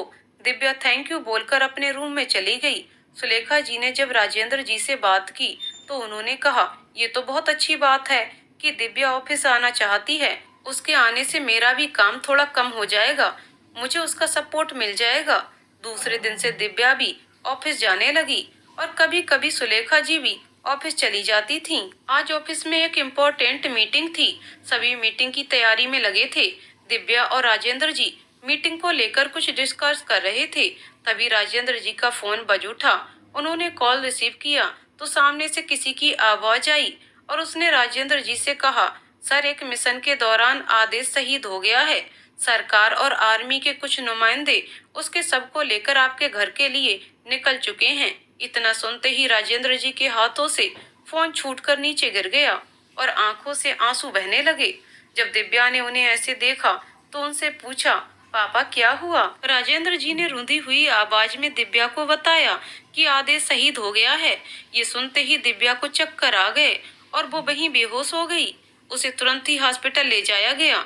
डॉक्टर ने उसका चेकअप किया। कुछ देर बाद दिव्या को होश आया तो राजेंद्र जी के जैसे जान में जान आ गई। तब तक सुलेखा जी भी हॉस्पिटल आ गई थीं। जब सुलेखा जी को आदेश के बारे में पता चला तो उनका भी रो रो कर बुरा हाल था। थोड़ी देर बाद तीनों घर आ चुके थे। उनके घर आने के कुछ देर बाद ही आदेश का पार्थिव शरीर भी घर आ चुका था। घर के बाहर लोगों का इकट्ठा होना शुरू हो गया था। भीड़ को देखकर किसी ने वहां खड़े एक व्यक्ति से पूछा, मल्होत्रा अंकल के यहाँ इतनी भीड़ क्यों है? दूसरे व्यक्ति ने जब उसकी ओर ध्यान दिया तो वो समझ गया कि ये शख्स अभी अभी बाहर से आया है, क्योंकि उसके पास कुछ बैग्स थे। इसलिए उस व्यक्ति ने उस शख्स को बताया कि मल्होत्रा जी का बेटा आदेश एक मिशन के दौरान शहीद हो गया है। ये सुनते ही उस शख्स के हाथ में रखे बैग से छूट गए और सबका ध्यान उसकी ओर चला गया। दिव्या का ध्यान जब वो सो गया तो वो शख्स को देखकर हैरान हो गई। वो शख्स कोई और नहीं था, अभी था। अभी को देखकर दिव्या ने अपना मुंह फेर लिया। अभी ने अपने बैग्स उठाए राजेंद्र जी के बगल वाले बंगले ब्रजेश जी के में चला गया और बैग्स रखकर अभी वापस आ गया। कुछ देर बाद आदेश के पार्थिव शरीर को अंतिम यात्रा के लिए ले जाया गया और सम्मान पूर्वक उसका अंतिम संस्कार किया गया। दिव्या बहुत उदास रहने लगी थी। उसने ऑफिस जाना भी बंद कर दिया था और अपने कमरे में बैठी रोती रहती और किसी से कुछ बात नहीं करती, ना कुछ खाती ना पीती। राजेंद्र जी और सुलेखा जी उसकी ऐसी हालत देखकर बहुत परेशान रहते। उसे समझाने की बहुत कोशिश करते, लेकिन कोई फायदा नहीं होता। अब तक दिव्या को ये पता चल चुका था कि अभी ब्रजेश अंकल का बेटा है। दिव्या अपने कमरे में दोपहर के वक्त उदास सी लेटी थी। वो पुरानी सारी बातों को याद कर रही थी और सोचते सोचते दिव्या की आंख लग गई। कुछ देर बाद दिव्या हड़बड़ाकर उठ बैठी। उसके माथे पर पसीने की बूंदें थीं। उसने अपने आसपास देखा तो उसे सामने आरू दिखाई दी। अपने माथे से पसीने की बूंदों को पोंछते हुए आरू से पूछा, तुम कब आई? आरू, बस थोड़ी देर पहले। तू सो रही थी तो डिस्टर्ब नहीं किया। क्या हुआ, इतनी घबराई क्यों है? दिव्या, वो आदेश जी। आरू, दिव्या कब तक तू ऐसे ही रहेगी और कब तक तू अपने आप को नहीं संभालेगी? अपने लिए ना सही, अंकल आंटी के लिए तुझे खुद को संभालना होगा। वो तुझे अपनी बहू नहीं बेटी मानते हैं और तुझे क्या लगता है तुझे ऐसे देखकर उन्हें अच्छा लगता होगा? आदेश जीजू को गए 4 महीने हो गए हैं। अगर तूने अपना पति खोया है तो उन्होंने भी अपना इकलौता बेटा खोया है। अब तुझे उन्हें संभालना है उनका बेटा बनना है। तू ही ऐसे रहेगी तो उन्हें कौन संभालेगा? दिव्या, हम पूरी कोशिश करेंगे। फिर थोड़ा नॉर्मल होकर तुम यहाँ किसी काम से आई थी? आरू, तुमसे मिलने और ये बताने कि मेरी और आंसू की शादी की डेट 2 महीने बाद की फिक्स हुई है। दिव्या, हम तुम्हारे लिए बहुत खुश हैं। तुमने अपने बाकी दोस्तों को बताया कि नहीं? आरू समझ गई कि दिव्या अभी के बारे में बात कर रही है, क्योंकि अभी आंसू और दिव्या के अलावा आरू के कोई फ्रेंड नहीं थे। बाकी कुछ लोगों से दोस्ती थी, पर वो ज्यादा गहरी नहीं थी। दिव्या अभी भी अभी से नाराज थी, इसलिए वो उसके बारे में सीधे नाम लेकर बात नहीं करती थी। आरू, नहीं, वो जब से यहाँ आया है ना तो वो मुझसे बात करता है ना आंसू से। बस घर से ऑफिस, ऑफिस से घर, बहुत बदल गया है वो। दिव्या ने कुछ नहीं कहा। थोड़ी देर दिव्या से बातें कर आरू अपने घर चली गई। नेक्स्ट डे दिव्या जल्दी उठ गई और नहाकर तैयार होकर नाश्ता बनाने किचन में चली गई। सुलेखा जी और राजेंद्र जी अभी अपने रूम में ही थे। जैसे ही सुलेखा जी और राजेंद्र जी अपने रूम से बाहर आए तो दिव्या ने मुस्कुराते हुए गुड मॉर्निंग कहा और सुलेखा जी का हाथ पकड़ उन्हें डाइनिंग टेबल पर ले आई और उनसे खुशी से चहकते हुए कहा, देखिए मम्मी, आज सब नाश्ता आपकी पसंद का बनाया है मैंने। सुलेखा जी और राजेंद्र जी उसे एकटक देखते रहे। दिव्या, क्या हुआ पापा? आप लोग ऐसे क्या देख रहे हैं? राजेंद्र जी, कुछ नहीं बेटा, आज इतने दिनों बाद तुम्हें ऐसे खुश देखकर अच्छा लग रहा है। दिव्या, चिंता मत कीजिए पापा, अब आप रोज मुझे ऐसे ही देखेंगे। दिव्या मन में, अब आपकी बेटी आपके और मम्मी के सामने कभी उदास नहीं होगी। आप दोनों की खुशी के लिए मुझे मुस्कुराना ही होगा, चाहे कुछ भी क्यों ना हो जाए। दिव्या, पापा, क्या हम फिर से आपके साथ ऑफिस आ सकते हैं? राजेंद्र जी, क्यों नहीं बेटा, जब तुम्हारा मन करे तब से तुम आ सकती हो। दिव्या, हम आज से ही आपके साथ चलेंगे। राजेंद्र जी, ठीक है। तीनों ने नाश्ता किया और फिर दिव्या और राजेंद्र जी ऑफिस के लिए निकल गए। उस दिन के बाद से दिव्या ने रोज ऑफिस जाना शुरू कर दिया। कुछ दिन बाद दिव्या ऑफिस से लौटी थी। उसे खुराना जी के बंगले में बाहर की तरफ बैठे राजेंद्र जी, प्रदीप जी और ब्रजेश जी दिखाई दिए, तो वो उनके पास चली गई और कहा, क्या बात है, आज तीनों दोस्त साथ बैठे हैं, कोई खास बात है क्या? ब्रजेश जी, नहीं बेटा, ऐसी तो कोई बात नहीं, बस कुछ दिनों से काम में बिजी थे तो सोचा आज दोस्तों के साथ बैठा जाए। दिव्या, वो तो ठीक है अंकल, पर लगता है किसी गंभीर विषय पर बात चल रही है। ब्रजेश जी, गंभीर विषय तो नहीं, लेकिन अभी की शादी की बात चल रही है, लेकिन उसे कोई लड़की पसंद ही नहीं आ रही है। ये देखो, कितने सारे फोटो दिखाए उसको। ब्रजेश जी फोटो दिव्या के सामने रखते हुए कहा। फिर दिव्या को देखकर, बेटा, तुम मेरा एक काम करोगी? दिव्या, क्या अंकल? ब्रजेश जी, ऐसे नहीं, पहले तुम वादा करो। दिव्या, ठीक है, हम वादा करते हैं। ब्रजेश जी, तुम जाकर अभी को समझाओ, मुझे लगता है वो तुम्हारी बात जरूर मानेगा। दिव्या ने प्रदीप जी की तरफ देखा और फिर ब्रजेश जी से कहा, आपको ऐसा क्यों लगता है अंकल कि वो हमारी बात मानेगा? ब्रजेश जी, बेटा, तुम समझदार हो, यदि तुम उसे समझाओ तो शायद वो समझ जाए, और पता नहीं क्यों मेरा दिल कहता है कि वो तुम्हारी बात जरूर मानेगा। दिव्या प्रदीप जी की तरफ देखकर, ठीक है अंकल, आप कहते हैं तो हम अभिनव से बात करेंगे, और हमने आपसे वादा किया है तो हम पूरी कोशिश करेंगे कि वो मान जाए, लेकिन यदि वो नहीं माने तो उसके आगे हम कुछ नहीं कर पाएंगे। ब्रजेश जी, ठीक है। अभी कुछ देर पहले ही ऑफिस से आया था तो वो अपने रूम में था। दिव्या भी उसके रूम में चली गई। दिव्या के रूम में जाने से प्रदीप जी को डर लग रहा था कि अब क्या होगा। दिव्या आज बहुत दिनों के बाद अभी से बात करने गई थी अभिनव के रूम में। अभी दरवाजे की तरफ पीठ करके और खिड़की की तरफ मुंह करके खड़ा था। दिव्या ने रूम का दरवाजा खोला, लेकिन अभी किसी सोच में डूबा था, इसलिए उसका ध्यान दरवाजे के खुलने की आवाज पर नहीं गया। दिव्या अपने दोनों हाथों को फोल्ड करके, क्या बात है मिस्टर अभिनव खुराना, सुना है आपको कोई लड़की पसंद नहीं आ रही? अभी का ध्यान दिव्या की तरफ गया तो वो दिव्या की तरफ मुंह करके खड़ा हो गया और उसे देखने लगा, लेकिन बोला कुछ नहीं। दिव्या, हाँ, आएगी भी क्यों, अभिनव खुराना की पसंद पल पल बदलती जो रहती है। अभी ने तेज आवाज में कहा, शट अप, और मतलब क्या है तुम्हारा? अभी की तेज आवाज सुनकर सब उसके कमरे के बाहर खड़े हो गए, लेकिन उसके कमरे में जाने की हिम्मत किसी की भी नहीं थी। इसलिए सब बाहर खड़े होकर ही उन दोनों की बातें सुनने लगे। दिव्या मतलब सीधा सा है मिस्टर अभिनव खुराना। पहले तुम्हें मैं पसंद थी और फिर वो अमेरिका वाली। अभी चौंक कर, कौन अमेरिका वाली? दिव्या वही जिसकी वजह से तुमने मुझे धोखा दिया था। अभी मैंने तुम्हें धोखा दिया? मैंने तुम्हें कोई धोखा नहीं दिया, बल्कि तुमने मुझसे कहा था कि तुम मेरा इंतजार करोगी। किया तुमने इंतजार? दिव्या, क्यों करती मैं तुम्हारा इंतजार, जब तुमने आंसू से ये कहलवाया था कि अब तुम मुझसे प्यार नहीं करते और वापस नहीं आ रहे हो। अभी हैरानी से, आंसू से, मैंने ऐसा कुछ नहीं कहा। दिव्या, तुम झूठ बोल रहे हो। अभी तुम्हें मेरी बात पर यकीन नहीं है ना, तो रुको, मैं आंसू को कॉल करके बुलाता हूँ। अभी ने टेबल पर रखा अपना फोन उठाया और आंसू को कॉल किया और कहा, आरू के साथ अभी के अभी मेरे घर आ, मुझे तुझसे बहुत जरूरी बात करनी है।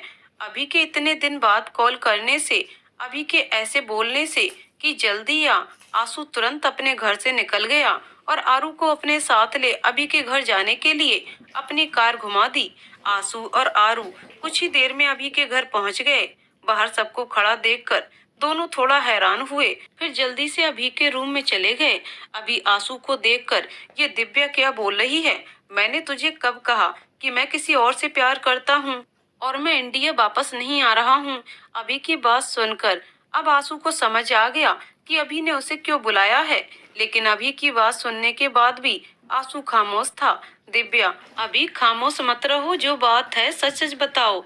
आरू, आंसू, मुझे लगता है तुम्हें दिव्या और अभी को अब सच सच बता देना चाहिए। दिव्या गुस्से से आरू को देखकर, मतलब तुम भी सब जानती थी तो तुमने मुझे कुछ क्यों नहीं बताया? आंसू ने दिव्या को देखकर, क्योंकि प्रदीप अंकल ने मुझे कसम दी थी और मैंने आरू को, प्रदीप अंकल ने मुझे तुम्हें कुछ भी बताने से मना किया था। दिव्या आश्चर्य से, क्या पापा ने? बाहर खड़े सब लोग सक्सेना जी को देख रहे थे और सक्सेना जी अपराध बोध से अपनी आंखें बंद कर खड़े थे। आंसू ने आगे कहा, दिव्या और आदेश के रिश्ते होने से पहले मेरी बात तुम्हारे दोस्त जॉन से हुई थी। जॉन ने मुझे बताया कि कॉलेज खत्म होने की खुशी और इंडिया आने के पहले तुम लोग सेलिब्रेट करने गए थे। वहां से लौटते समय तुम्हारी गाड़ी का एक्सीडेंट हो गया था, जिससे तुम्हारे सिर में गहरी चोट आई थी, जिसकी वजह से तुम कोमा में चले गए थे और डॉक्टर्स का कहना था कि तुम कोमा से बाहर कब आओगे कहा नहीं जा सकता। या तो 1 महीने में भी कोमा से बाहर आ सकते हो या पूरी जिंदगी भी नहीं। आंसू की बात सुनकर खुराना जी को सब याद आया, क्योंकि उस समय वो अभी के पास थे और आदेश दिव्या की शादी में नहीं गए थे। मैंने ये बात जब प्रदीप अंकल को बताई तो अंकल ने कहा, ये बात यदि दिव्या को पता चल गई तो वो इतनी जिद्दी है कि सारी जिंदगी अभी का इंतजार कर लेगी और किसी और से शादी के लिए कभी राजी नहीं होगी। और मैं अपनी बेटी की जिंदगी ऐसे बर्बाद होते नहीं देख सकता। इसलिए उन्होंने दिव्या से झूठ बोला कि अब तुम किसी और से प्यार करते हो और वापस इंडिया नहीं आओगे। दिव्या आंखों में आंसू लिए पापा के ऐसा कहने पर मैंने अभी को कॉल किया था, ये जानने के लिए कि उसने मेरे साथ ऐसा क्यों किया, लेकिन अभी का कॉल तब भी नहीं लगा था। अभी मेरा फोन एक्सीडेंट में पता नहीं कहाँ चला गया था। जब मैं कोमा से बाहर आया और इंडिया के लिए निकलने लगा तब जॉन ने मेरा फोन मुझे दिया, लेकिन वो तब तक खराब हो चुका था। दिव्या दीवार से टेक लगाकर खड़ी थी। दिव्या दीवार से नीचे की ओर खिसकते हुए रोते हुए बोली, पापा ने जो किया गलत किया, उनको ऐसा नहीं करना चाहिए था। अभी इसमें अंकल की कोई गलती नहीं है दिव्या, अंकल ने वही किया जो शायद कोई भी पिता ऐसी परिस्थिति में अपने बच्चे के लिए करता। इसलिए तुम उन्हें इस बात के लिए दोषी मत मानो, शायद हमारी किस्मत में यही था। कहते हुए अभी की आंखें नम हो गईं। राजेंद्र जी भी उन सब की बातें सुन रहे थे। उन्होंने प्रदीप जी से कहा, जो तब नहीं हो पाया वो अब होगा।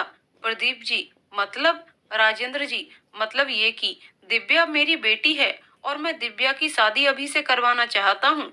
यदि ब्रजेश तुम्हें कोई ऐतराज ना हो तो। उन्होंने ब्रजेश की ओर देखकर कहा, ब्रजेश जी, मुझे क्या ऐतराज होगा? दिव्या बहुत अच्छी लड़की है, मेरी खुशकिस्मती होगी यदि दिव्या मेरी बहू बने तो। बाहर खड़े सारे लोग अब रूम में चले गए। राजेंद्र जी अभी की तरफ देखते हुए, हम सब ने तुम लोगों की सारी बातें सुन ली हैं। अभी तुम दिव्या से शादी करोगे? आंसू, आरू, दिव्या और अभी चौंक जाते हैं। दिव्या, पापा आप ये क्या कह रहे हैं? राजेंद्र जी, वही जो तुम सुन रही हो, और अभी के जवाब का इंतजार करने लगते हैं। अभी, जी अंकल, मैं दिव्या के अलावा किसी और से शादी नहीं करना चाहता, इसलिए अभी तक किसी लड़की को पसंद नहीं कर पाया शादी के लिए। दिव्या, लेकिन मैं तुमसे शादी करना नहीं चाहती। सब दिव्या की तरफ देखने लगे। राजेंद्र जी, लेकिन क्यों? दिव्या, क्योंकि मैंने आदेश जी से वादा किया था कि मैं आपका और मम्मी का हमेशा ध्यान रखूंगी, और मैं अपना वादा नहीं तोड़ूंगी। अभी, तुम्हें अपना वादा तोड़ना भी नहीं है। दिव्या, क्योंकि अब तुम्हारे साथ में अंकल आंटी का ध्यान मैं भी रखूंगा, और कोशिश करूंगा कि इन दोनों को कभी आदेश की कमी महसूस ना हो। शादी के बाद भी तुम्हारे लिए कुछ भी नहीं बदलेगा, मैं वादा करता हूँ। राजेंद्र जी, अब तो ठीक है ना? दिव्या कुछ नहीं बोली, आंखों में आंसू लिए अभी भी सोच में डूबी थी कि क्या कहे। तभी उसकी आंखों के सामने आदेश की छवि दिखाई दी। वो दिव्या को देख मुस्कुराते हुए हाँ कहने को बोल रहा था। ये दिव्या का सिर्फ इमेजिनेशन था। दिव्या ने हाँ में अपना सिर हिला दिया। दिव्या के हाँ कहने से सब बहुत खुश थे। सबकी आवाज सुन दिव्या अपने ख्यालों से बाहर आई। अपने आसपास देखा, आदेश कहीं नहीं था। दिव्या हल्के से मुस्कुरा दी। प्रदीप जी की आंखों में भी खुशी के आंसू थे, क्योंकि उनकी बेटी की जिंदगी में खुशियां फिर से लौटने वाली थीं। आरू खुशी से चहकते हुए राजेंद्र जी से, अंकल 2 महीने बाद मेरी शादी है, मैं उसका गिफ्ट आप सबसे अभी मांगूं तो क्या आप मुझे देंगे? राजेंद्र जी, क्या गिफ्ट चाहिए आपको बेटा? हम पूरी कोशिश करेंगे आपको वो गिफ्ट देने की। आंसू की दिल की धड़कनें बढ़ रही थीं, और वो हैरानी से आरू की ओर देख रहा था कि पता नहीं ये लड़की क्या मांगने वाली है। आरू, अंकल मैं ये चाहती हूँ कि मेरी और दिव्या की शादी एक साथ एक मंडप में हो, मतलब हम चारों दोस्तों की शादी एक साथ हो। आंसू ने ये सुनकर राहत की सांस ली। राजेंद्र जी, अरे बेटा इतनी सी बात, समझो तुम्हें तुम्हारा गिफ्ट मिल गया। क्यों ब्रजेश, सही कहा ना मैंने?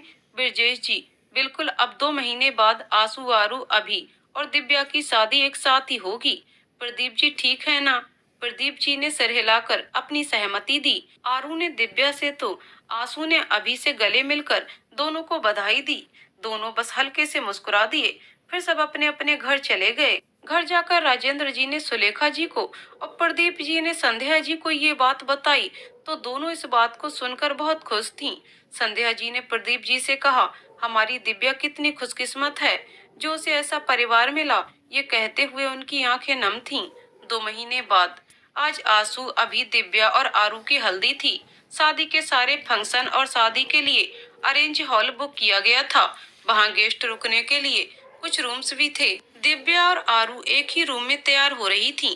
जब हल्दी का प्रोग्राम शुरू होने वाला था, तब सुलेखा जी और आभा जी, आरू की मम्मी, दोनों को लेने रूम में पहुंची। दिव्या और आरू को देखते ही दोनों ने कहा, बहुत अच्छी लग रही हो दोनों। सुलेखा और आभा जी जब दिव्या और आरू को लेकर सीढ़ियों से नीचे आ रही थीं, तो सबका ध्यान आरू और दिव्या पर गया। दोनों पीली साड़ी और पीले कलर के फूल की आर्टिफिशियल ज्वेलरी में बहुत ही सुंदर लग रही थीं। अभी और आंसू की नजर तो उनसे हटी नहीं रही थी। आभा जी ने और सुलेखा जी ने दोनों को अभी और आंसू के सामने बैठा दिया। सभी लेडीज ने आंसू, आरू, दिव्या और अभी को हल्दी लगाई। हल्दी का फंक्शन दोपहर तक चला। सभी ने लंच किया और सब अपने अपने रूम में रेस्ट करने चले गए। उसी शाम को संगीत का फंक्शन रखा गया था। राजेंद्र जी, ब्रजेश जी, प्रदीप जी, आभा जी, संध्या जी और सुलेखा जी बाकी के फंक्शन की तैयारी में बिजी थे।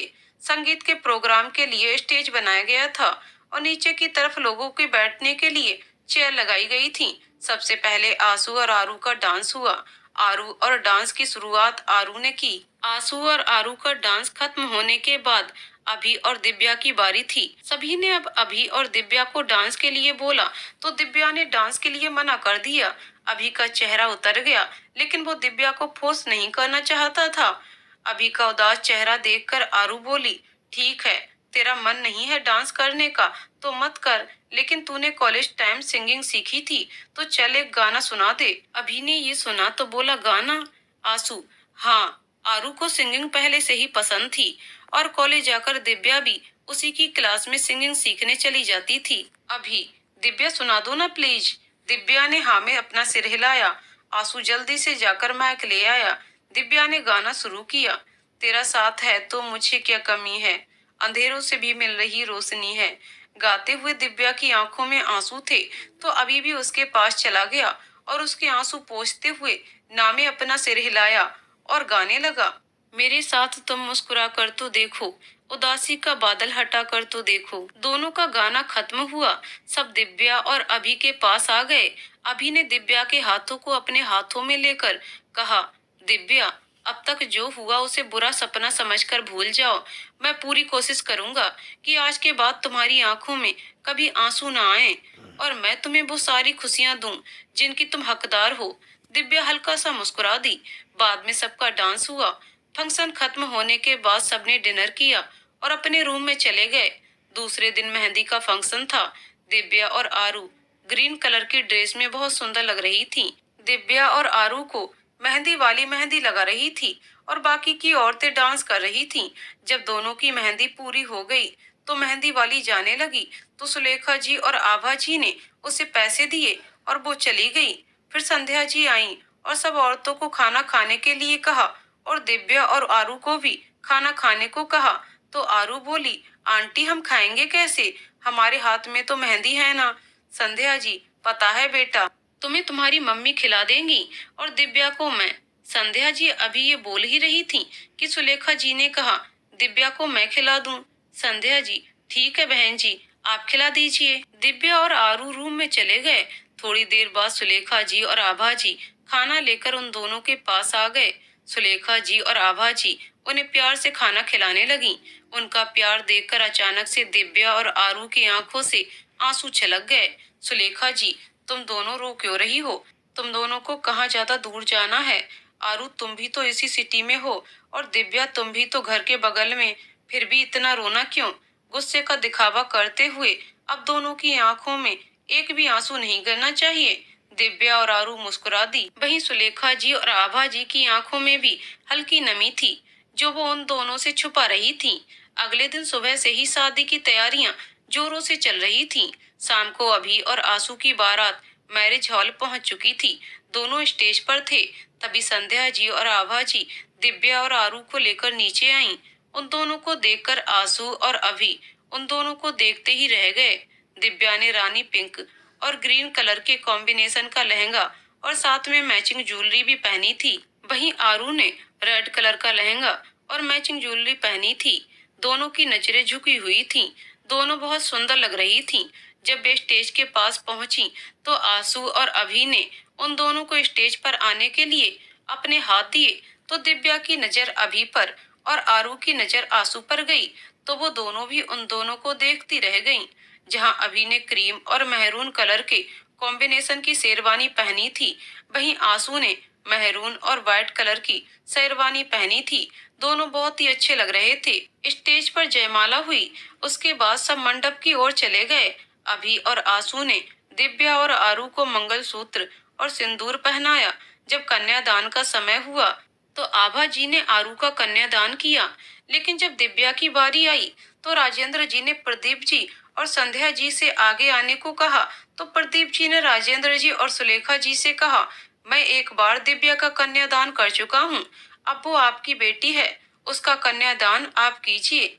प्रदीप जी की बात सुनकर सुलेखा जी और राजेंद्र जी की आंखें नम हो गईं और प्रदीप जी की बात मानते हुए दिव्या का कन्यादान सुलेखा जी और राजेंद्र जी ने किया। फेरों के साथ ही शादी संपन्न हो गई। अभी और आंसू दिव्या और आरू को विदाई कराकर अपने घर ले आए। आंसू का घर। आरू रूम में बैठी आंसू का इंतजार कर रही थी। आंसू थोड़ा उदास सा रूम के अंदर आया और बेड पर बैठ गया। आरू ने उसे देखते हुए पूछा, आंसू क्या हुआ, उदास क्यों हो? आंसू नाटक करते हुए, कुछ नहीं यार, सोच रहा हूँ तुमसे शादी करके सही किया कि नहीं। आरू, क्या?